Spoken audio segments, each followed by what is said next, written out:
Hey, this video is for Monday, April 13th. Welcome back from your spring break. As you can see, we're going to be continuing EL Education Module 3. This time we're going to be combining lessons 7, 8, and 9. We're still talking about the Harlem Renaissance. This time we're going to be looking at some of the poetry. One of the tools that you need to use is called Analyze Poetry Note Catcher. That's going to be in your student workbook. That starts on page 39. I have included all of those in the stream as well as EL education material in the classroom section. So everything that you need is going to be on there. But if you do have your student workbook, then follow along with that. This is the book, One Last Word by Nikki Grimes. This is the anchor text, which I would have loved for you to have. However, we only had a classroom set, so I wasn't able to give that to you before we left. You can check to see if you can borrow it from the library. And while I'm thinking of it, I just noticed that Amazon Prime, if you have that, you can look at A Long Walk to Water for free. So if that's something you want to share with your families, that's available on Amazon Prime. So the first poem that we're looking at, this is called A Negro Speaks of Rivers by Langston Hughes. The poem is attached below. I've also included it in the EL Education Materials section. So you can see right here, you can click on that. I also have placed earlier that there's 2 recordings of the poet himself reading the poem out loud. One is just the poem itself. Another one is a brief explanation of how he came to write the poem. That's only about 2 minutes. It's definitely worth watching. So I want you to take a look at the shape of this poem. Sometimes you do need to pay attention to the way it looks on the page. Does it have a shape that makes you think of something as well? So we're going to go through, and I'm going to let you know that I'm going to be available for Google Meet at 2 o'clock on Monday, Tuesday, and Wednesday. I'll be letting you guys know the code about 5 minutes before if you're able to join that meet. So remember, the schedule is going to be a little bit different now. On Monday, you have all of your classes. Your teachers will be putting a lesson together for you, teaching. Tuesday is when you're going to have your work. So I'm going to go along doing some of our poetry again. And then Wednesday will be a work day for you to get all of your work done and then to reach out to your teachers and get any help that you need. Thursdays and Fridays, you will not have EL learning. We're going to be using our waiver days, so there will not be class, no EL learning on Thursdays and Fridays.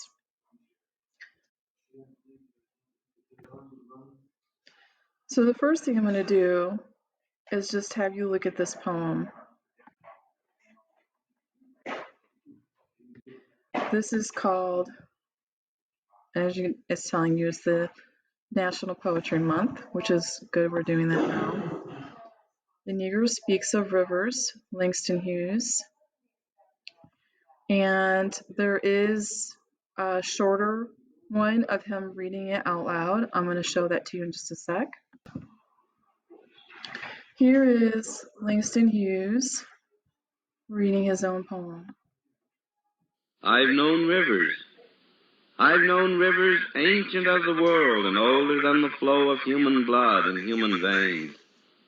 My soul has grown deep like the rivers. I bathed in the Euphrates when dawns were young. I built my hut near the Congo, and it lulled me to sleep. I looked upon the Nile and raised the pyramids above it. I heard the singing of the Mississippi when Abe Lincoln went down to New Orleans, and I've seen its muddy bosom turn all golden in the sunset. I've known rivers, ancient, dusky rivers. My soul has grown deep like the rivers. So then after you reread that poem, you're going to look at your Analyze the Poetry Note Catcher. That starts on page 39. And I'm just going to go over that just briefly with you so that we can take a look at what we should be looking at. The first section asks you, what is the gist? And it's also asking you, how is the poem organized? Okay, so the poem is organized. It has short and long lines, indents in the middle. Some people have said it kind of looks like a river. So the first section, the gist, I've known ancient rivers in Egypt, Africa, and America, and been part of a human history near those rivers. The last stanza is a repetition of the connection between the speaker and the rivers. The next page of Analyze Poetry Note Catcher, that is on page 40 of the student workbook, asks you the structure. This includes rhyme and repetition. The author begins and ends the poem with a similar phrase. This helps convey the importance of the rivers and his relationship to them throughout the poem.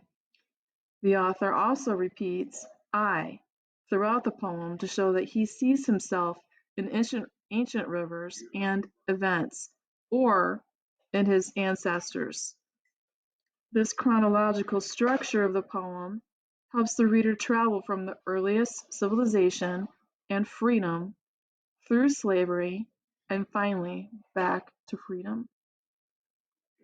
Now the language, we're talking about word choice and figurative language. So in this title, the words "the Negro" suggest that the poem is all about Black people. The poem highlights the significant role of Black people have played throughout human history. Now you have to remember that is the term that was used during the time when Langston Hughes wrote the poem. We also have "My soul has grown deep." The speaker loses language, comparing himself to the rivers. So just like the river, a deep understanding or wisdom lulled me to sleep. The author is discussing the river almost as if it is his mother. Muddy bosom turned out golden in the sunset. Suggests, in spite of the pain of slavery, a positive turn in the historical Black experience. The next section asks what is the theme of the poem. So this poem, Black people are connected to a long history and painful history and drawn strength and wisdom from it. People hold deep connections to their past within them. So then putting it all together, it does want you to write a paragraph. Now remember, a paragraph is going to be at least 5 to 7 sentences. Some of you have been turning in a paragraph that's only one sentence. That is not a paragraph. I do need you to continue to work on your writing. So putting it all together, write a paragraph explaining how the poet uses structure and language to develop a theme. The poem, "The Negro Speaks of Rivers." Now, if it's the title of a poem, you do quotation marks. So "The Negro Speaks of Rivers" is about a vision the speaker has of connecting with different rivers throughout history. The speaker says he's known rivers as ancient as the world and refers to rivers from ancient Egypt and Africa and the Middle East as well as Africa. The rivers trace Black history from freedom to slavery and back to freedom. So you can continue on that theme with that, and then making connections. The next page is making connections. If you have read and listened to, lift every voice and sing. Both of those works develop the theme of connecting to the past. Okay, so those are related for sure. Now, in the back of your student workbook is the homework. We're going to do this one together. So on Tuesday, when you do it on your own, you have an idea of what you're doing. So the homework, synthesis questions, the Negro speaks of rivers. That starts on page 194, and that has been included if you don't have your workbook. Okay, so the first question, how does the repeating structure of the lines in the first section contribute to the meaning of the poem? You should be underlining or circling A by connecting the speaker to historical rivers. Number 2, what does the phrase "when dawns were young" in line 5 most likely indicate about the time period being discussed? That should be A. The earth was still new. Number 3, we're talking about the word lulled. In this sentence, A is the correct choice. A is calmed. Then you need to turn over to page 195. Number 4, reread the lines from the poem and answer the questions. Part A should be A, negative. Part B should be B. It shows the transformation from something beautiful. And part C should be D, by explaining why the river has become a site of celebration. Then you need to flip over to page 196. Question number 5, the question has 2 parts. Part A should be D, people are connected to their past. And then part B is B, by connecting Black people with different periods of time. So directions on the one, read the Langston Hughes biography.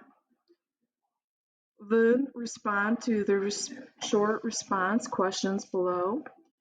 That biography is going to be included in your EL education material. So how does the author describe the reception of Hughes' words? She says that his work has widely published and taught. Also, she explains that schools and libraries across America now bear his name.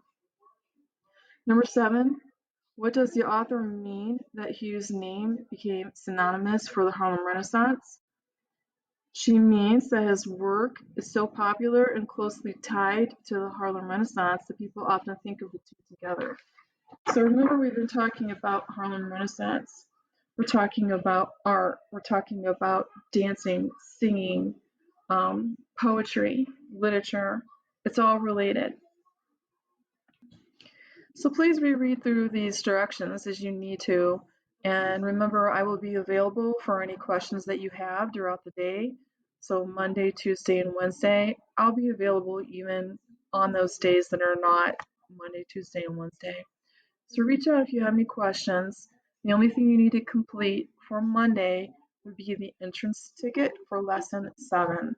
You might want to do that first because some of those terms will help you in going back in the poetry. See you later.